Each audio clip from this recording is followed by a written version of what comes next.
Savoir et comprendre les plus récentes nouvelles qui nous touchent. Tout savoir en 24 minutes. Bonjour Francis. Bonjour Maxime Sire. Bienvenue à ce nouvel épisode de Tout savoir en 24 minutes. À ce dernier épisode de Tout savoir en 24 minutes avec toi. Oui, c'est vrai. Tu vas me manquer, cher ami. Mais tu vas me faire rougir. André-Sylvain Latour sera de retour avec nous la semaine prochaine, dès lundi. Mais bref, faisons ça en grand. Oui, en effet. Et justement, c'est la cérémonie. Tu lis dans mes pensées. C'est la cérémonie en ce moment d'ouverture des Jeux Olympiques de Paris.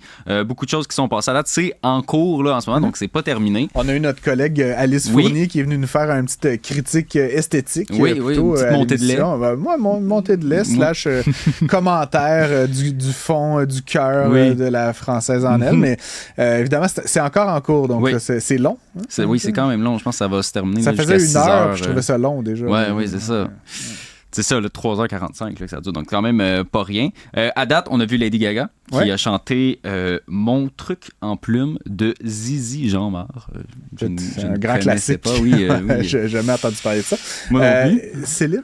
Ben, c'est ça, c'est là que je m'en allais. Moi, les Olympiques, parle-moi pas des Olympiques. Est-ce que Céline est là?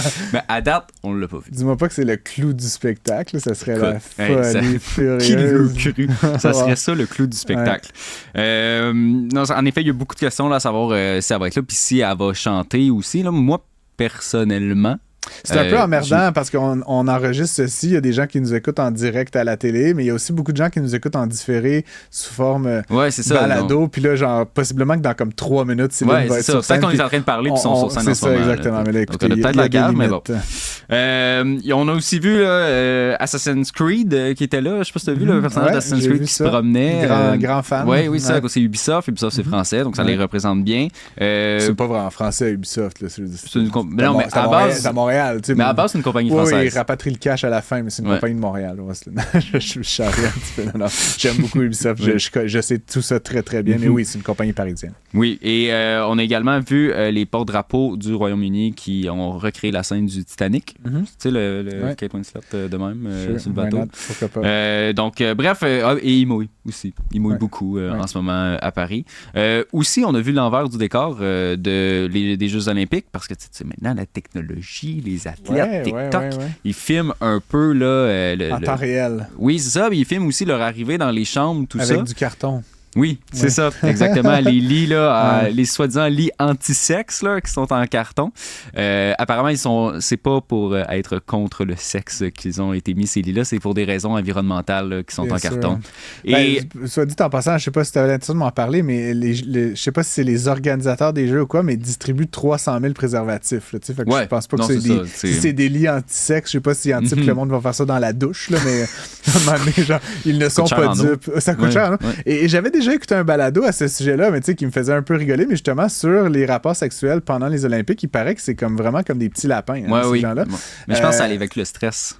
Ben, puis je veux juste dire quand même, tu sais, je suis pas un Olympien, là, mais je veux dire, t'imagines que, genre, tu es entouré de dizaines de milliers de personnes vraiment fit, genre, comme vraiment à l'apogée de toute leur vie, qui sont sur un petit nuage de, genre, leur sport, en voyage, et tout ça. Ben, évidemment, ça peut donner certaines envies plus reptiliennes à certains, évidemment. Donc, voilà.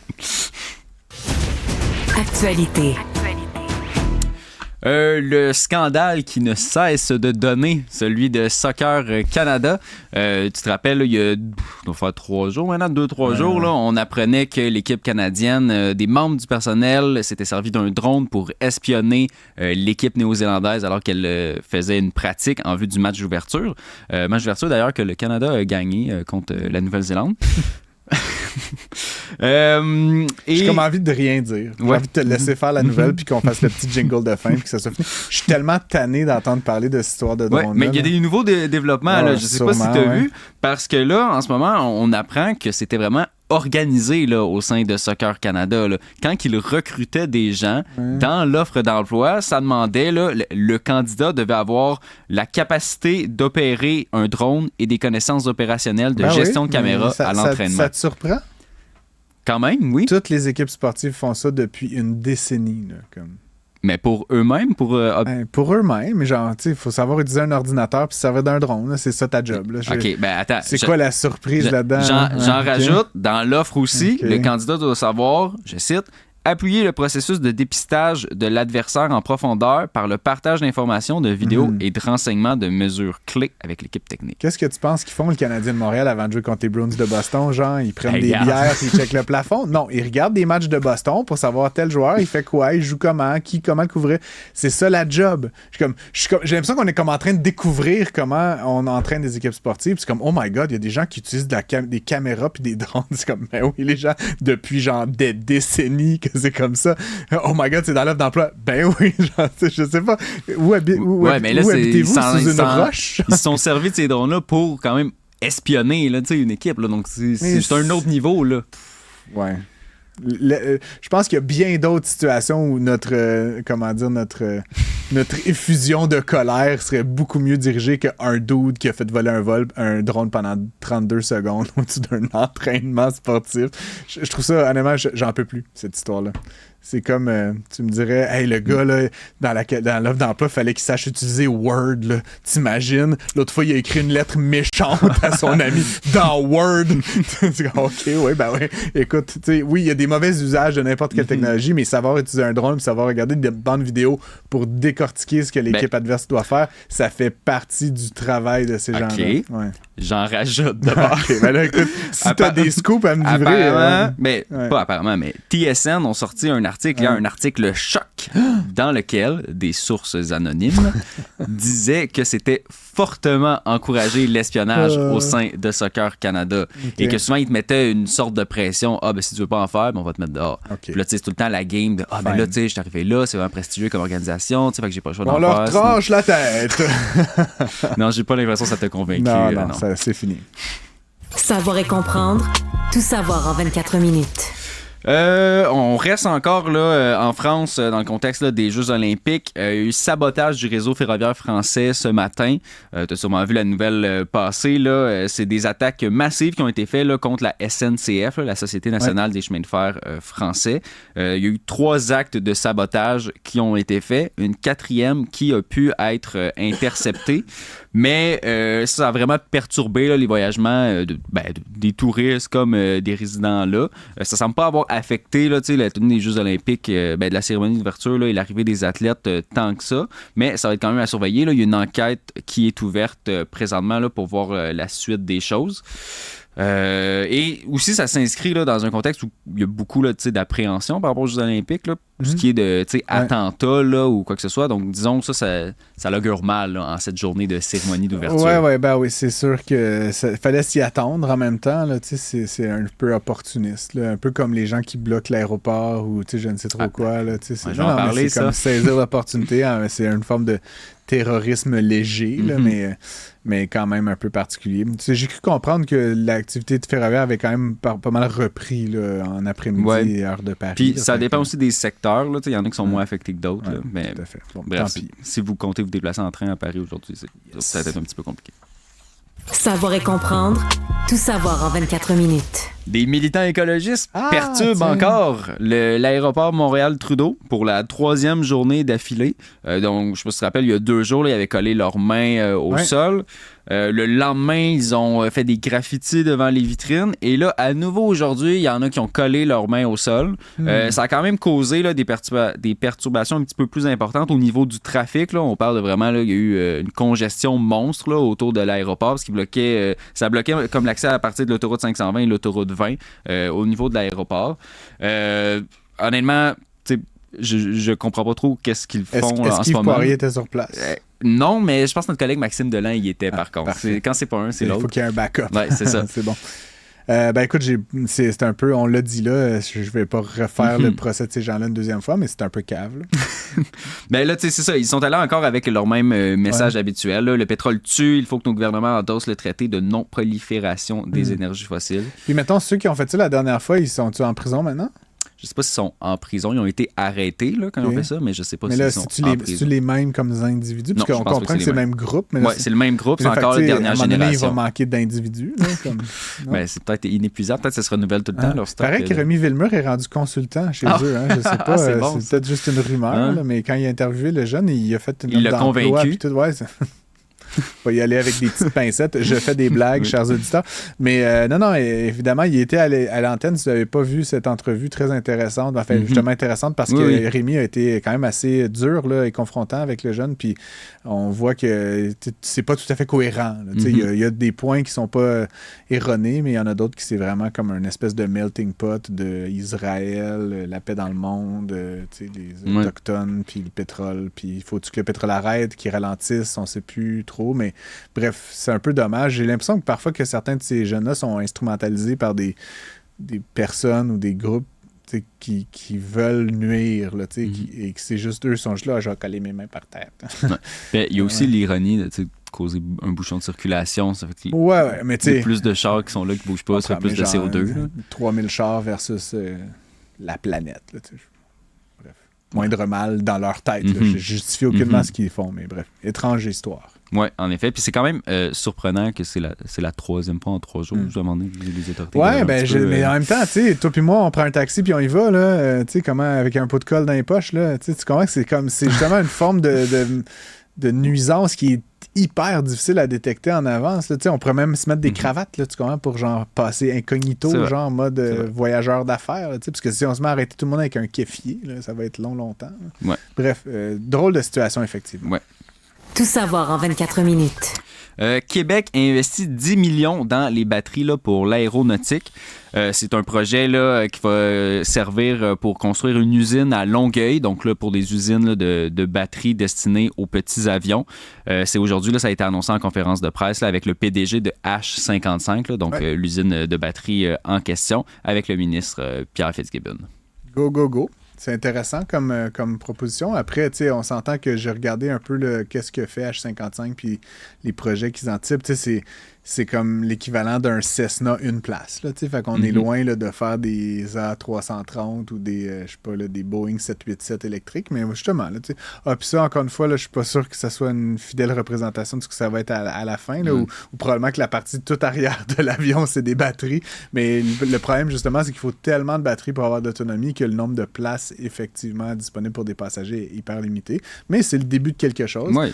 Je faisais le lien plutôt, puis je pense que c'est aussi dans l'article du Journal de Montréal, mais avec Flying Wells, qui est une compagnie de dirigeables électriques là, qui va aussi s'installer ici là, au Canada, au Québec, qui sont aussi dans justement la mobilité électrique. Puis ça, c'est particulier parce que des dirigeables, c'est lent. Fait que c'est comme une autre façon de se déplacer. T'imagines aller à Paris genre en 4 jours ou quelque chose comme ça. C'est comme un autre, c'est un autre beat. Faut que tu t'emmènes des rations. Ouais, mais genre le voyage. Oui, non, mais tu sais, le voyage, c'est comme une croisière. Là, le voyage fait partie. Tu peux traverser l'océan en dirigeant. Ah, ben là, écoute, je sais pas où ce qu'ils vont atterrir, mais je pense que le projet, effectivement, c'est comme de sillonner le globe avec des dirigeables. Là, mais tu sais, à petit rythme, ça va rouler à peut-être 75 km/h. C'est assez intéressant. Puis je sais pas si le vent affecte ça bien. Ouais, ben. D'ailleurs, breaking news, là, je sais pas si tu as vu ça, mais l'UPA s'est entendu avec l'International de Montgolfière de Saint-Jean. Oui, j'ai vu ça tantôt. Là, on avait eu le représentant local là, de l'UPA qui était venu à l'émission. Mais là, apparemment, grâce à nous, on a fait la paix dans le monde. Fait que bravo à ces gens, puis vivement l'International de Montgolfière de Saint-Jean. On change le monde, une entrevue à la fois. Exactement, Maxime. Tout savoir en 24 minutes. Des clients de la Banque Scotia là, aujourd'hui sont incapables d'avoir leur paye en pleine vacances de la construction. Ouais. Donc, c'est quand même... c'est plate. Oui, c'est ça. En effet, c'est plate. Je pense que plate serait un euphémisme dans ce cas-ci. On parle là, de problèmes techniques, là, donc pas de cyberattaque pour l'instant, là, comme c'est souvent le cas. Faut dire que ça va pas tant bien dans le monde des banques ces temps-ci à ce niveau-là, là, parce qu'il y a BMO qui ont eu des problèmes dans les derniers temps. Ouais. La Banque Laurentienne aussi, là, qui a eu des attaques par des pirates informatiques dans les derniers mois. Là, en ce moment, là, dans ce cas-ci, on ne sait pas c'est combien de clients là, qui sont touchés par le problème.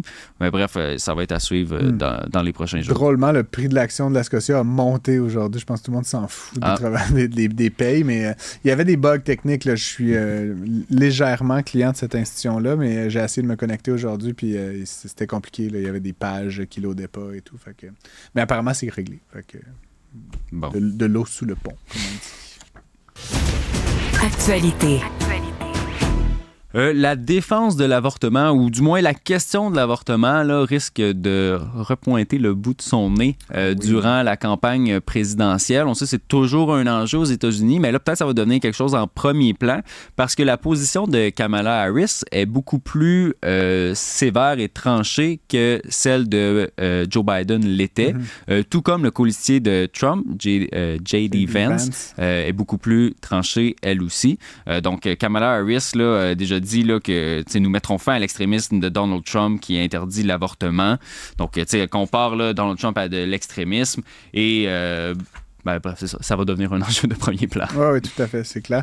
En même temps, je ne sais pas si... j'ai pas les données, Maximile, ce serait intéressant de les trouver, mais combien d'Américains sont très favorables à l'avortement et combien ils sont opposés? Si c'est 58 ou 60% favorables, ben effectivement, ça pourrait vraiment jouer. Il pourrait y avoir des républicains transfuges qui viennent voter pour Mme Harris éventuellement. Puis là, il faut dire que depuis que la Cour suprême a comme toute... avec Roe versus Wade, là. Qui a été semi-aboli, là, ou renversé, c'est rendu très compliqué, cette situation-là. C'est État par État, puis tout ça, fait que c'est quand même... Mais c'est ça, puis J.D. Vance, lui, il a déjà dit qu'il voulait l'interdire tout court. Là, mais ça, c'est intenable comme position. Puis je pense que même...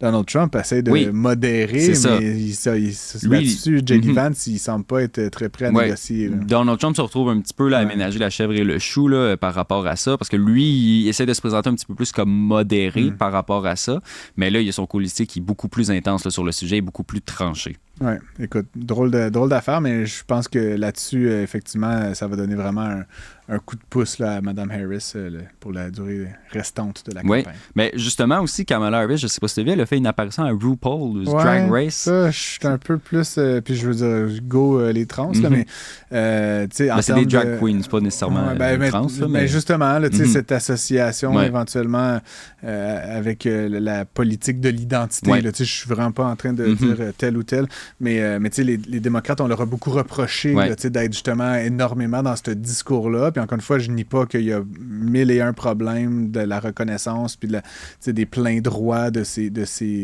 personnes, mais je pense qu'il faut pas trop...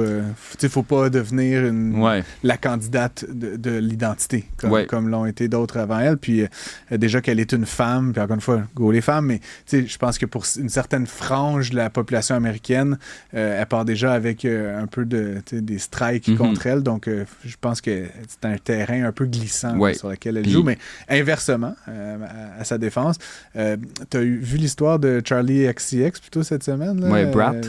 Kamala is Brat.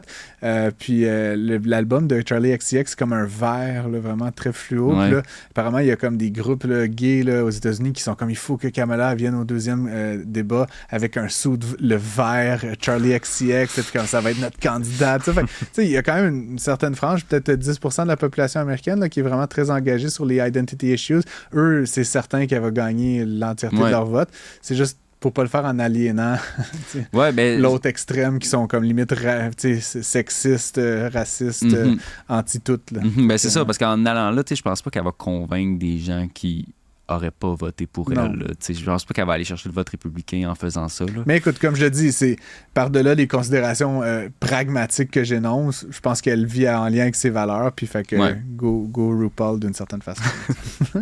Tout savoir en 24 minutes. Et je termine là avec l'histoire des Childless Cat Ladies. On en a discuté un peu hier. Là, donc, c'est des commentaires de J.D. Vance, là, le colistier de Trump, qui avait dit ça à Tucker Carlson. Là, il avait comparé Kamala Harris à une Childless Cat Ladies. Il avait dit qu'en fait... Une femme seule avec des chats. Là, c'est ça, exactement. Une vieille femme à chat. Là, le cliché là, qu'on voit. Et donc, essentiellement, vu qu'elles étaient des femmes sans enfants avec des chat, là, mais elle n'avait pas soit la légitimité ou de gérer l'État parce qu'elle ne comprenait pas la réalité des familles. C'est ça. Et encore une fois, les valeurs traditionnelles, là, un homme, une femme, la famille nucléaire et tout. Là, puis d'ailleurs, Kamala Harris a des enfants par alliance. Là, elle les a pas portés, mais elle a des enfants via son conjoint. Là, fait qu'elle est mère d'une certaine façon. Mais ça a comme été repris maintenant là, par des gens qui veulent soutenir Kamala Harris puis qui s'identifient là, comme des childless cat ladies. Oui. Et sur Twitter, là, ça fait beaucoup jaser. Puis il y a beaucoup de gens qui s'associent à ça. Puis les childless cat ladies là, pour les États-Unis. Je sais pas si on peut montrer là, l'image. Là. Il y a plein d'images qui ont été faites là, par rapport à ça. C'est une sorte de campagne médiatique. Regardez, Cats against J.D. Vance. Donc, il y a ça qui est plus humoristique. Bref, ça fait beaucoup jaser. Puis ça me fait passer au phénomène des Yvettes. Est-ce que tu te rappelles de ça? C'était durant la campagne référendaire. Qu'on n'a pas notre pays. Les Yvettes. C'est durant la campagne référendaire de 1980 où la députée Lise Payette pour le PQ et donc pour le oui avait comparé les femmes qui votaient contre la souveraineté, qui était fédéraliste, à Yvette, qui était une figure un peu là, qui était dans les manuels scolaires, la petite fille obéissante, tout ça, qui écoute ce que le professeur a à dire. Et donc, elle les a qualifiés d'Yvette. Et après ça, les gens pour le non se sont réappropriés ça, le mouvement des Yvettes. Puis ils se déclaraient, nous sommes les Yvettes. C'était un peu malheureux là, comme analogie. C'était de dire, tu sais, si vous êtes fédéraliste, c'est que vous êtes genre des femmes sans conviction et sans valeur et sans vigueur. Puis regardez la petite fille là, qui est indépendante, elle vote oui. C'est plus, je pense, des gens qui étaient fédéralistes qui ont trouvé que c'était quand même une forme de rapprochement douteux. Ce que c'était, là, on va se le dire. C'est ça. Mais bref, c'est pas la première fois que des ennemis politiques vont récupérer une attaque pour la brandir. Je dis juste, sans être un grand historien des mouvements sociaux du référendum, mais qu'on fasse des commentaires sexistes de marde en 1980, pas acceptable, mais je peux comprendre. C'était quand même un peu juste après la Révolution tranquille. Les femmes ont eu le droit de vote en quelle année? Là, dans les années 45? Pas 56, non? En tout cas, bref, mais tu sais, mon point, c'est qu'il y avait encore beaucoup de chemin à faire. Il en reste beaucoup de chemin, mais qu'en 2024, tu fasses des commentaires là-dessus, sachant que... Puis tu sais, j'ai vu plein de listes. Là, moi, ce phénomène-là de l'Internet des childless cat ladies me fascine. Mais tu sais, Oprah est une childless cat lady. Ellen Mirren, Dolly Parton. C'est comme... c'est des icônes américaines. Mais Taylor Swift aussi, là, tu disais hier. Une femme, on punch Maximile Taylor Swift. Et là, tu sais, on a parlé beaucoup là, de Taylor Swift, est-ce qu'elle allait soutenir Biden, puis tu sais, la finale du Super Bowl, puis là, finalement, elle n'est pas vraiment impliquée dans la campagne actuellement, sinon peut-être de manière un peu... Il y a Beyoncé, par contre, qui elle s'est prononcée, là, qu'elle soutenait Kamala Harris, je pense qu'elle va chanter. Barack Obama aussi, d'ailleurs, mais je voulais finir en me disant, tu sais, ça serait un peu ridicule, mais je pense que comme ça touche une corde féministe quand même, là, de décrire les femmes sans enfants comme étant des espèces de sous-citoyennes qui n'auraient pas les mêmes droits, ça pourrait picosser suffisamment Taylor Swift, qui est une childless cat lady, là, elle pose souvent avec son chat et tout, à s'engager d'une certaine façon. Puis elle, on sait que ça, c'est pas juste les jeunes. Genre, moi, j'ai des amis de 40 puis 50 ans qui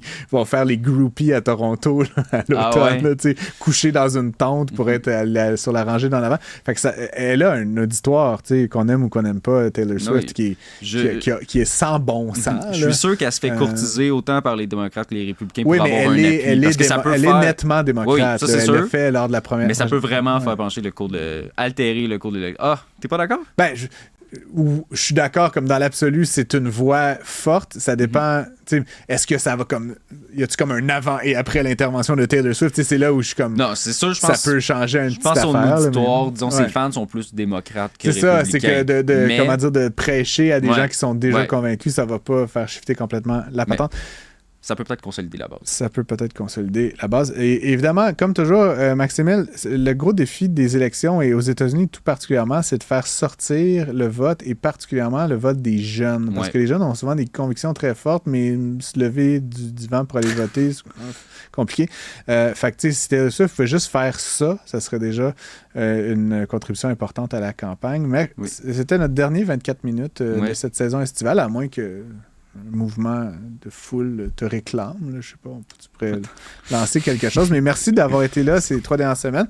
On a résumé encore une fois l'actualité en 24 minutes. On se retrouve la semaine prochaine. Peut-être on fera d'autres aventures ensemble. Oui. Qui sait. Merci. Excellent.